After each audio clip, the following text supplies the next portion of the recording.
This segment is brought to you by the Kansas Soybean Commission. The Soybean Checkoff, progress powered by Kansas farmers. Welcome back to Farm Factor and the Kansas Soybean Update. This is the Kansas Soybean Update. It's brought to you by the Kansas Soybean Commission. The Soybean Checkoff, progress powered by Kansas farmers. Patrick Delaney, American Soybean Association Policy Communications Director, joins us. And Patrick, there's legislation that's been introduced called the Cultivating Revitalization by Expanding American Agricultural Trade Act, or better known as the CREAATE Act. What is the CREAATE Act all about? It's something we think that means a lot for soybean farmers. First and foremost, it represents a doubling of the funding allocated to the Market Access Program and the Foreign Market Development Programs, which are two of really the most successful and effective programs at USDA that help us gain access and expand our exports into foreign markets.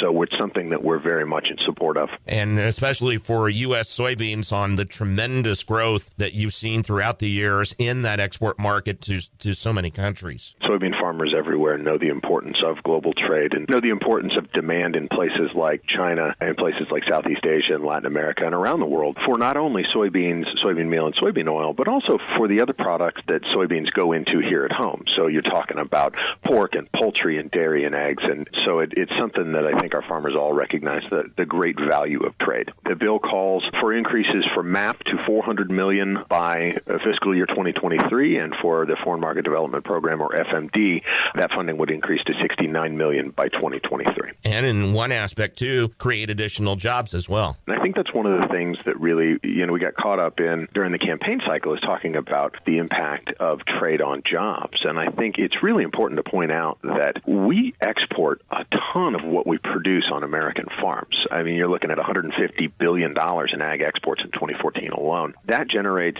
at home almost $200 billion in economic activity, and that supports more than 1 million jobs. This includes jobs on the farm, but 800,000 jobs in the non-farm sector that really supports farmers. This idea that trade costs jobs, it's just not accurate. And the more we invest in trade, the more we are able to invest in those jobs here at home. Does the CREAATE Act have a lot of support in Congress? It was only introduced earlier on this week from Representatives Newhouse of Washington and Pingree of Maine, but you have great support there in Kansas with Congressman Marshall from the 1st District lending his name to it initially. It's got good bipartisan support. It should be noted the $150 billion in U.S. ag exports that occurred in 2014 produced an additional $190 billion in economic activity for a total of $340 billion of economic output. Patrick Delaney, American Soybean Association Policy Communications Director, joins us on the Kansas Soybean Update. It's brought to you by the Kansas Soybean Commission. The Soybean Checkoff, progress powered by Kansas farmers. Learn more at kansassoybeans.org.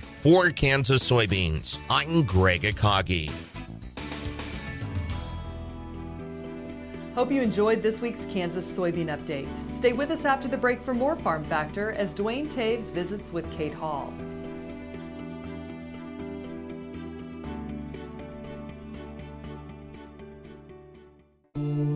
I will take action against herbicide-resistant weeds. I will know my weeds, and I will stop them before they go to seed. I will do whatever it takes to give my crops the upper hand, and I will use multiple herbicide sites of action because every action counts. I will take action, this time for all time.